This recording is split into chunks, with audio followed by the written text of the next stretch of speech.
Salut à tous, bienvenue dans Sur Place, l'émission à fond dans l'actu. Et comme on a la musique dans la peau à Télé Nantes, on a décidé de revenir à la folle journée, le festival de musique classique. Cette fois-ci, pour vous donner quelques conseils pour ce week-end et aussi un scoop.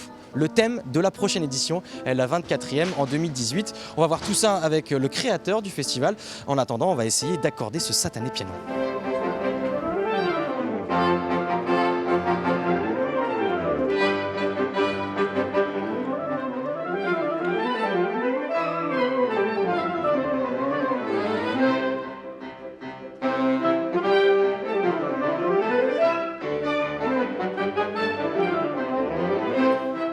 Et nous sommes avec un invité de marque, tout simplement le créateur de ce beau festival, la folle journée, 23e édition. René Martin, bonjour, merci d'abord de nous accorder ces quelques minutes. On voit courir un peu partout, c'est un peu compliqué, c'est en plein festival, c'est normal.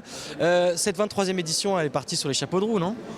Oui, nous sommes ravis évidemment puisque nous battons tous les scores pour l'instant et donc le public vient très nombreux découvrir beaucoup d'œuvres, beaucoup de compositeurs. Donc je crois que ça va être une très belle année. Est-ce qu'il reste malgré tout quelques places pour les retardataires ? Oui, surtout il reste encore presque 10 000 places, mais il faut savoir qu'on a mis presque 150 000 billets en vente pour cette folle journée. Alors 23e édition de la folle journée, on le sait, il y a un thème chaque année. Cette année, le thème, c'est la danse. Vous pouvez nous expliquer pourquoi avoir choisi ce thème ? Alors, c'est un thème assez original puisque c'est la danse quasiment sans danseur. Pourquoi ? Parce qu'au fond, je voulais montrer que la musique classique, que parfois on appelle la musique savante, est très influencée par la musique de danse, par la musique populaire. Et donc, quasiment à toutes les périodes, depuis la musique du Moyen-Âge qui se jouait dans les châteaux forts, où là vous aviez des musiciens jongleurs qui étaient danseurs, la période baroque, par exemple, aussi, toutes les œuvres de Bach quasiment sont influencées par des danses, par des gigues, par des sarabandes, par des courantes.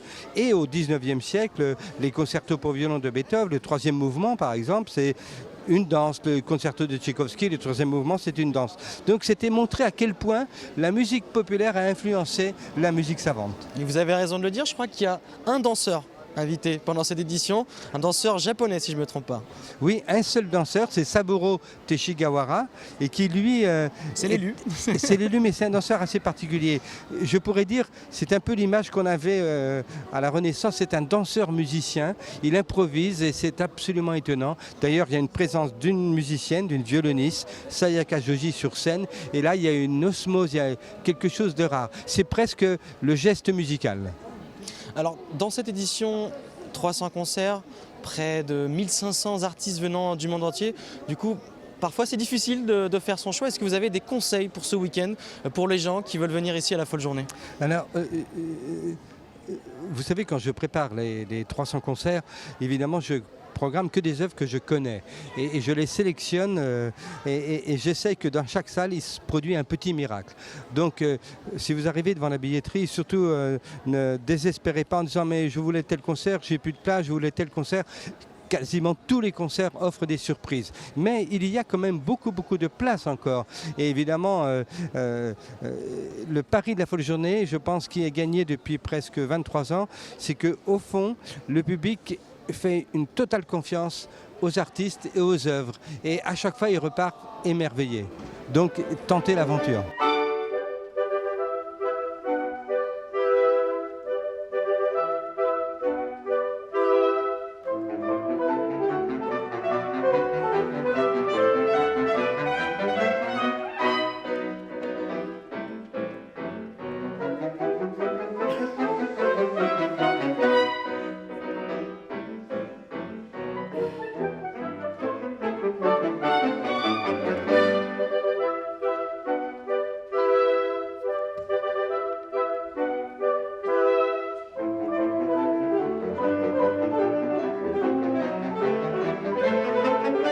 Est-ce qu'il n'y a pas quand même un concert, un petit coup de cœur peut-être que vous pourriez partager ? Il y a des coups de cœur, par exemple, il y a une messe qui s'appelle la Missa Tango de Bacalov, samedi après-midi, qui est tout à fait extrêmement original. Vous avez aussi beaucoup de percussionnistes. Allez écouter un jeune percussionniste italien, Simone Rubino par exemple. Vous avez aussi, comment dirais-je, une œuvre de Philip Glass, un compositeur américain, pour concerto pour timbales. Vous allez voir à côté du chef une vingtaine de timbales.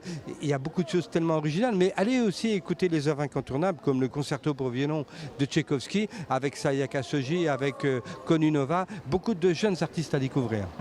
On a parlé des percussionnistes, ils sont très nombreux cette année. Ça a à voir également avec la danse, je suppose, le rythme.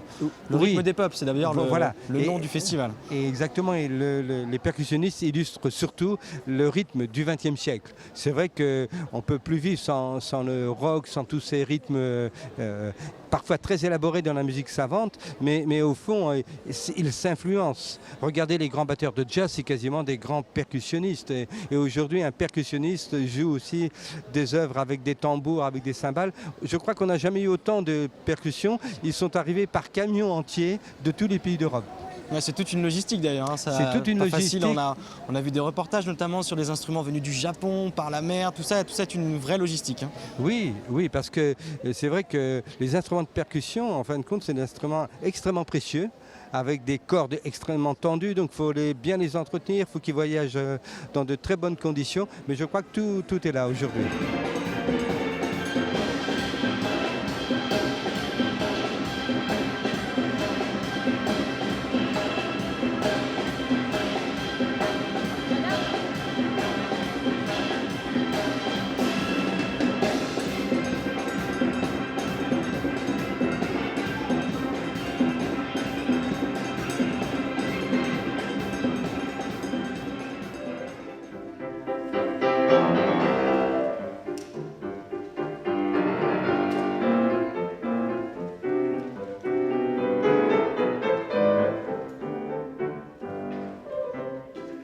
Un mot sur l'évolution de la Folle Journée. On a dit 23e édition, on a l'impression que ça grossit de plus en plus, ça s'exporte même à l'étranger. Quel est votre regard, vous, sur ce développement du concept de la Folle Journée ? Et évidemment, mon regard est très positif, hein, puisqu'on me demande à chaque fois si je veux créer la Folle Journée au Japon, par exemple. Elle y est depuis 13 ans et on a 1 million de personnes. Elle est à Varsovie depuis 5 ans, elle est en Russie, à Ekaterinbourg, et je prépare la 3e année.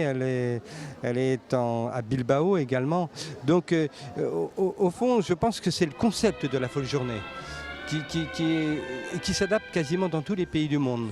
Alors forcément, quand je fais une Folle Journée à Tokyo, c'est une Folle Journée japonaise, où j'invite beaucoup de Japonais, de Coréens, de Taïwanais, de Chinois. C'est une Folle Journée asiatique, avec les pratiques musicales, avec aussi l'observation de la vie musicale du Japon. Et c'est ce qui fait, je crois, ce succès. C'est le savoir-faire de Nantes, l'originalité du projet, le concept du projet. Si on l'adapte dans n'importe quel pays du monde, et là, ça fonctionne. On l'a vu, un public très large, hein, des adultes, des enfants, des plus âgés, des plus jeunes. C'est ça aussi l'idée, c'est de démocratiser aussi cet accès à la musique classique. C'est ça le but depuis 23 ans maintenant ? Oui, le but c'est au fond, la musique classique a toujours été considérée comme une musique élitiste ou une musique inaccessible. Et le but c'était de montrer que cette musique n'est pas du tout inaccessible. Encore faut-il avoir la chance de rencontrer Mozart, de rencontrer Beethoven. La chance c'est un événement comme ça. Pour 7 €, on vient écouter un magnifique concerto pour piano de Mozart. On se dit mais c'est extraordinaire cette musique.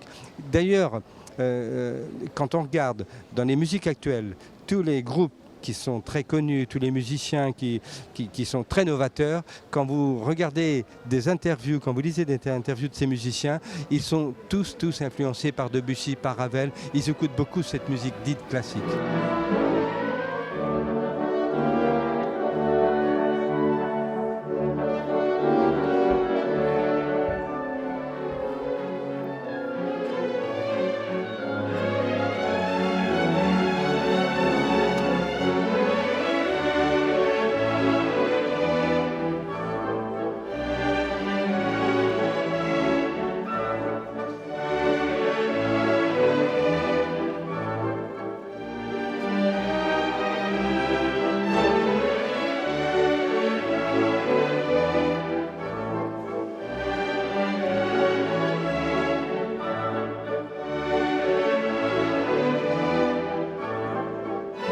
le lieu, on va dire un mot quand même sur cette Cité des Congrès qui est le lieu parfait pour accueillir un tel festival. On l'a vu, beaucoup de grandes salles avec une bonne acoustique. C'est aussi ça, hein, la folle journée, la recherche de la bonne acoustique finalement. Oui, vous faites bien de souligner ça, parce que la folle journée, c'est pas un grand salon où toutes les portes s'ouvrent et on fait n'importe quoi. Pas du tout. C'est au contraire.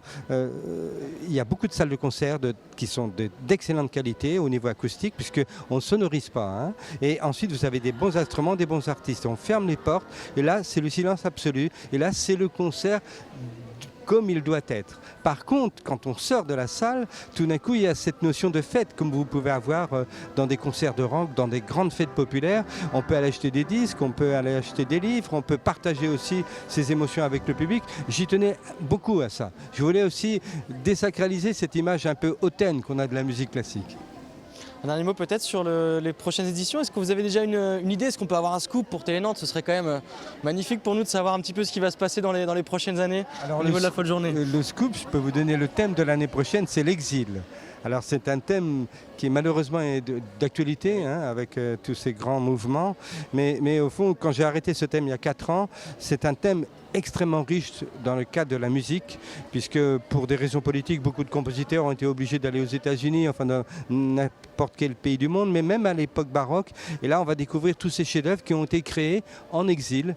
Et comme quoi aussi, cet exil d'un grand compositeur, quand il est aux États-Unis, eh bien, il est influencé par la musique américaine et il va créer des chefs-d'œuvre. Donc ça va être un thème d'actualité, mais qui va permettre aussi des ouvertures tout à fait étonnantes.